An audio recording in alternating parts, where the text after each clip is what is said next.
Hi everyone, Aga here with Balance Lab. I wanted to talk to you today about eating for adrenal fatigue.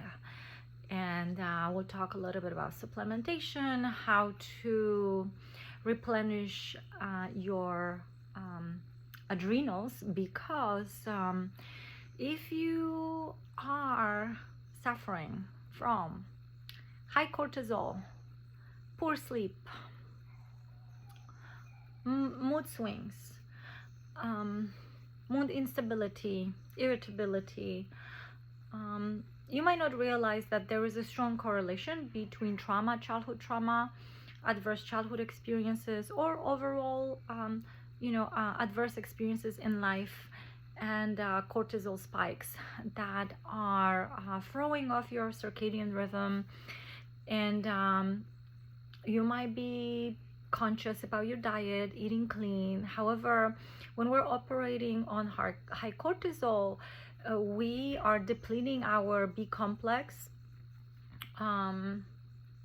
sources from the body, storages in the body. We also need adequate amounts of potassium and magnesium, along with vitamin D3 and zinc.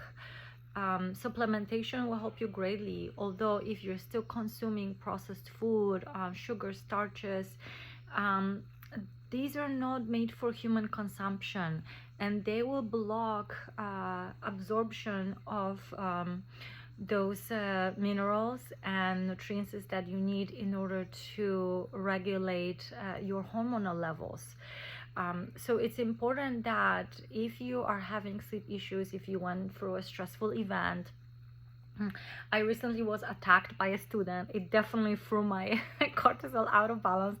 I moved, and there are a couple of other situations, where my cortisol went up, and that definitely disturbed my sleep for a couple of weeks. So what did I do? I started eating liver, because liver and organ meats are the most nutritious food on the planet. The second best is beef. I've been carnivore for a year, and in general feel amazing. I fixed my sleep, but even with the knowledge that I have, I'm living on this planet, and events affect me. So what I did, I started consuming organ meats. If you feel really repulsed by the idea of consuming organ meats, get yourself desiccated beef liver capsules online. Take them every day, even if you're plant-based, because plants unfortunately are not as bioavailable. Meat is over 95% bioavailable, meaning that your body just absorbs it. It doesn't have to process it, break it down too much. It doesn't have to use so many internal resources in order to use the building blocks for your nervous system, for your ligaments, for your tissue, and so on. So meat sources are best. You also need to address your microbiome. There are some keystone bacteria like L. reuteri and Gasseri. Everyone who's got digestive issues, is gonna have mental health issues, because there is such a gut-brain connection. And I know this from working with thousands of people whose gut has been not functioning well due to poor diet, COVID, and just different lifestyle factors. But you can definitely get back your sleep. I know millions of people are suffering. I used to be chronic insomniac, so I know how you feel. I know how debilitating it is. But there are solutions, and for sure diet and supplementation are the most important. So being ketogenic, consuming less than 50% of grams of carbs per day, and really eating like one ingredient foods, nothing packaged, no seed oils, and taking magnesium glycinate, potassium. You need high levels every day, 4,700 per day. This is a significant amount. You need to eat 30 bananas per day. And I don't recommend that, because obviously bananas have tons of sugar. So there are other sources, again, organ meats, if you eggs, beef. If you're gonna eat plants, pumpkin seeds are a good source. Avocados are a good source. I also started sprouting broccoli sprouts. They're quite spicy. They have a decent amount.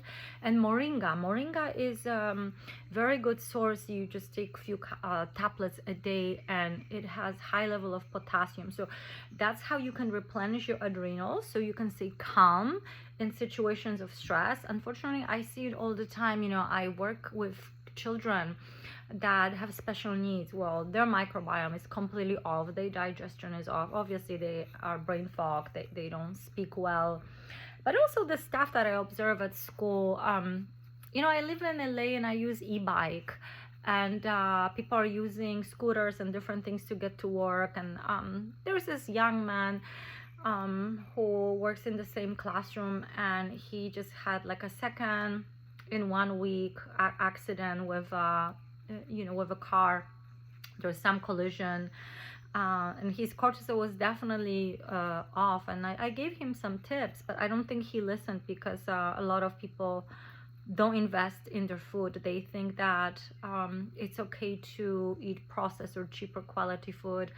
Well, your body, not just on a physical level, but your mental, energetic, emotional level relies on quality of food that you put inside. And unfortunately, it's not a common knowledge, but these the food that we consume creates signals to the body, what kind of neurotransmitters to produce, quality thoughts to produce, emotional states.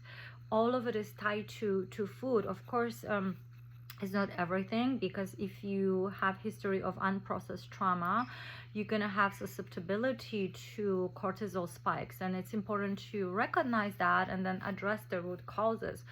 So diet is for metabolic health, and to remove heal neural inflammation in the brain. That is absolutely crucial. And then you can do actual processing of your emotions from childhood, because you're going to feel safe in the body. So this is all connected, right? And food creates this avalanche effect in the mind and the body, in consciousness. And yeah, there's no magic here or God force. It's evolution. It's how we evolved. It's what we need in order to thrive. If we have all of these elements in the body present every day, you can handle stress, you can make good decisions, you can definitely navigate your life force energy a lot better. So start with really good diet, and if you have any questions on how to do that effectively, quickly, how to gain your life back, I will be here to answer your questions and assist you. Thank you for your time. Namaste.